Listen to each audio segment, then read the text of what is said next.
नमस्कार। आज हम एक ऐसी कहानी पर गौर कर रही हैं जो बहुत तेजी से बदली। बिल्कुल। इज़राइल और ईरान के बीच अमेरिका की मध्यस्थता से एक युद्ध विराम समझौता हुआ। हमारे पास मध्य पूर्व में युद्ध विराम और बढ़ती अस्थिरता पर एक हालिया विश्लेषण से कुछ जानकारी है। तो आज हम समझने की कोशिश करेंगे कि इस समझौते में क्या था और क्यों घोषणा के कुछ घंटों में ही ये मुश्किलों में घिर गया। देखिए, बात शुरू होती है 23 जून से। अमेरिकी राष्ट्रपति ट्रंप ने घोषणा की। कई दिनों की गुप्त बातचीत के बाद एक पूर्ण युद्ध विराम का ऐलान हुआ। योजना ये थी कि ये 2 चरणों में लागू होगा। ईरान के लिए 24 जून आधी रात से, मतलब अमेरिकी समय अनुसार, और इजराइल के लिए 24 जून दोपहर से। सुनने में तो सब ठीक लग रहा था। बिल्कुल। पर सवाल यह है कि इतनी जल्दी क्या गलत हो गया? क्या हुआ आखिर? हाँ, यहीं पर कहानी एक दिलचस्प मोड़ लेती है। घोषणा हुई और उसके कुछ ही घंटों बाद स्थिति बिगड़ने लगी। इजरायल ने आरोप लगाया कि ईरान ने मिसाइलें दागी युद्ध विराम शुरू होने से ठीक पहले। अच्छा। खासकर उनके दक्षिणी शहरों को निशाना बनाया गया, जैसे बेरशेबा। अच्छा, मतलब घोषणा के तुरंत बाद ही उल्लंघन का आरोप लग गया। तो फिर ईरान ने क्या कहा इस पर? ईरान ने तो साफ इनकार कर दिया। उन्होंने कहा कि ऐसा कोई हमला हुआ ही नहीं और वो युद्ध विराम के लिए पूरी तरह प्रतिबद्ध हैं, ये उनका कहना था। लेकिन इजरायल इन बातों से बिल्कुल संतुष्ट नहीं हुआ। उनके रक्षा मंत्री ने तो लगभग फौरन तेहरान पर गहन जवाबी हमलों का आदेश भी दे दिया। अरे बाप रे! हाँ, उनका कहना था कि ईरान तो पहले ही समझौता तोड़ चुका है। तो ये जो तेज प्रतिक्रिया थी, शायद ये दिखाती है कि इजरायल इसे कितनी गंभीरता से ले रहा था। तो एक तरफ शांति की बात और दूसरी तरफ मिसाइलें, जवाबी हमले की तैयारी, ये तो बहुत ही उलझी हुई स्थिति लग रही है। क्या ये सिर्फ आरोप प्रत्यारोप ही रहा या असल में हमले हुए भी? दुर्भाग्य से बात सिर्फ आरोपों तक नहीं रुकी। हमले हुए।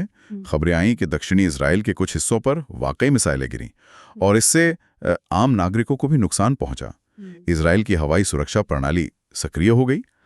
और फिर इजराइल का जवाब क्या था? इजराइल ने भी जवाबी कार्रवाई की।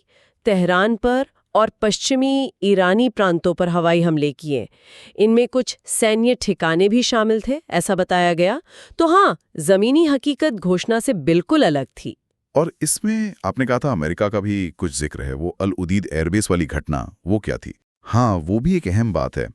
ईरान ने कतर में अमेरिकी अल उदीद एयरबेस पर एक मिसाइल दागी। ये बेस आपको पता ही है, इस इलाके में अमेरिकी सैन्य अभियानों का एक बहुत बड़ा केंद्र है। हालांकि इसमें कोई हताहत नहीं हुआ, कोई नुकसान नहीं, पर इसे एक तरह से ईरान की तरफ से चेतावनी माना गया, या शायद अपनी ताकत दिखाने की कोशिश। ये दिखाता है कि मामला सिर्फ इजराइल और ईरान तक ही सीमित नहीं है। अच्छा। और क्या है, इसका असर आसपास के दूसरे गुटों पर भी पड़ रहा है, जैसे हिजबुल्ला या दूसरे मिलिशिया। बिल्कुल बिल्कुल। ईरान से जुड़े जो लड़ाका समूह हैं, इराक में, सीरिया में, लेबनान में, वो सब भी हाई अलर्ट पर हैं। और खबरें हैं कि इनमें से कुछ ने उत्तरी इजराइल पर रॉकेट भी दागे हैं। तो इससे स्थिति और भी ज्यादा अस्थिर हो गई है। ये दिखाता है कि ये संघर्ष कैसे पूरे क्षेत्र को अपनी चपेट में ले सकता है। दुनिया भर से इस पर क्या प्रतिक्रियाएं आ रही हैं? बाकी देश क्या कह रहे हैं? अपील की है कि भाई युद्ध विराम का सम्मान करें। वहीं रूस और चीन ने इजरायली हवाई हमलों की निंदा तो की है, पर फिलहाल कोई सीधा दखल नहीं दिया है। और अर्थव्यवस्था पर क्या असर पड़ रहा है, खासकर तेल बाजार पर? हाँ, वो एक बड़ी चिंता है। वैश्विक तेल बाजारों में काफी उठापटक है। डर यह है कि होर्मुज जलडमरू मध्य, जो तेल शिपिंग के लिए इतना जरूरी है, कहीं उसमें रुकावट ना आ जाए। इसी वजह से अमेरिकी नौसेना ने भी फॉरस की खाड़ी में अपनी मौजूदगी काफी बढ़ा दी है। भारत के नजरिए से अगर देखें तो क्या हमारे हितों पर कोई असर है? अभी तक तो भारतीय अधिकारियों का कहना है कि भारतीय झंडे वाले जहाज सुरक्षित हैं। लेकिन हाँ, एहतियात के तौर पर भारत ने अपने कमर्शियल जहाजों को खाड़ी क्षेत्र से बचकर निकलने की सलाह दी है और समुद्री आपातकालीन उपाय भी लागू कर दिए गए हैं।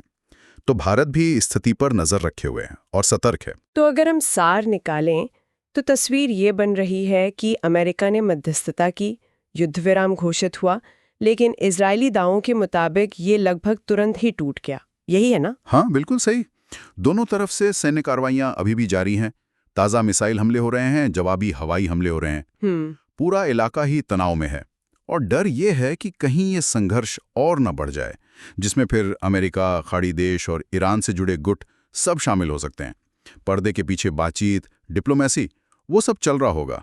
लेकिन जमीनी हकीकत यही है कि फिलहाल ये टकराव खत्म होने से बहुत दूर है। ये सब जानने के बाद एक सवाल मेरे मन में आ रहा है। हाँ, पूछिए। जिस तरह से ये सब हुआ, मतलब इतना हाई प्रोफाइल समझौता, अमेरिका ने मध्यस्थता की और फिर तुरंत आरोप प्रत्यारोप हमले, ये बाहरी शक्तियों के असल प्रभाव के बारे में क्या बताता है? और दोनों पक्षों के बीच जो गहरा अविश्वास है उसके बारे में। और जब तक वो बुनियादी मुद्दे जो इस टकराव की जड़ हैं उन्हें हल नहीं किया जाता, तो क्या सिर्फ एक युद्ध विराम की घोषणा से स्थायी शांति आ सकती है, या फिर उन गहरी दरारों को भरना ज्यादा जरूरी है जिनके कारण ये स्थिति बनी है? ये वाकई सोचने वाली बात है।